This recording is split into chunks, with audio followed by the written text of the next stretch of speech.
Good morning students. बेटा, आज हम हमारी जो फर्स्ट बुक है उसकी first poem dust of snow को पढ़ने जा रहे हैं। बहुत ही अच्छी पोएम है और रॉबर्ट फ्रॉस्ट जो कि विश्व प्रसिद्ध कवि हैं बेटा, बेसिकली वो अमेरिका देश के कवि हैं और as a nature poet world famous हैं।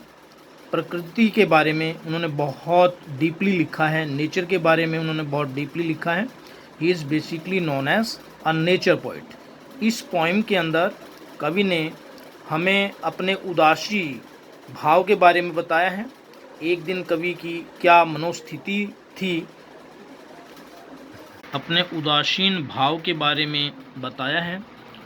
एक दिन कवि अपना जो कार्य है उसके प्रति अकर्मण्य भाव लिए हुए हैं। उनकी जो मनोस्थिति है वो सकारात्मक नहीं है और वो एक हेमलॉक ट्री के नीचे जाकर के खड़े होते हैं और किस प्रकार से एक क्रो उनके ऊपर बर्फ़ के कुछ कण गिराता है और उससे किस प्रकार से जो कवि की मनोस्थिति है वो पूरी की पूरी चेंज हो जाती है। कैसे बेटा? The way a crow Shuk down on me, एक ऐसे तरीके से, द वे का मतलब एक ऐसे तरीके से क्रो ने, कौवे ने, शुक डाउन ऑन मी, मेरे ऊपर कुछ गिराया। क्या गिराया? द डस्ट ऑफ स्नो, उन बर्फ़ के कणों को कौवे ने मेरे ऊपर इस तरीके से गिराया। किस तरीके से गिराया? किस तरीके से गिराया कि मेरी मन की स्थिति बदल गई। दूसरे पैसेज में बताएगा बेटा, has given my heart a change of mood, उन बर्फ़ के कणों ने जो कौवे के द्वारा गिराए गए हैं, हैज़ गिवन माई हार्ट, मेरे दिल को, दिमाग को एक चेंज दे दिया। Has a change of mood, और वो चेंज मेरे मूड के अंदर आ गया क्योंकि मेरी जो मनोस्थिति थी इससे पहले वो नकारात्मक थी, मैं कुछ भी करने के मूड में नहीं था। अब क्या हो गया, मेरा जो मूड है वो बिल्कुल चेंज हो गया। And saved some part of a day I had rued, और मैंने अपने दिन के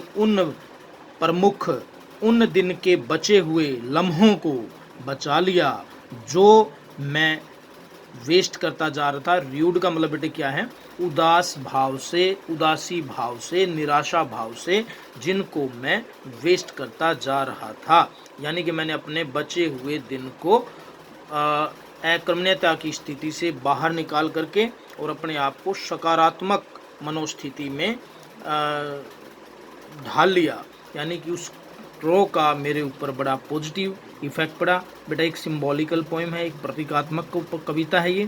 क्रो का मतलब भी यहाँ पर निराशा भाव है और हेमलॉक ट्री जो है वो भी एक डार्कनेस का प्रतीक होता है, वो भी एक नेगेटिविटी का प्रतीक होता है, जहरीला पौधा होता है वो, पॉइजन। इस प्रकार से कवि की जो मनोस्थिति है वो बिल्कुल चेंज हो जाती है। बर्फ़ के कण उनके ऊपर जो गिरते हैं उनसे उनकी मनोस्थिति के ऊपर ऐसा प्रभाव पड़ा जैसे कि उनके मन के अंदर जो नकारात्मक विचार थे कुछ न करने के, वो सारे के सारे झड़ करके नष्ट हो गए हों और उनको एक नई शुरुआत करने की, और उन्हें एक नई शुरुआत करने की प्रेरणा मिल जाती है और इस प्रकार से वो अपने बचे हुए दिन को भी पॉजिटिव तरीके से, सकारात्मक तरीके से नष्ट होने से बचा लेते हैं।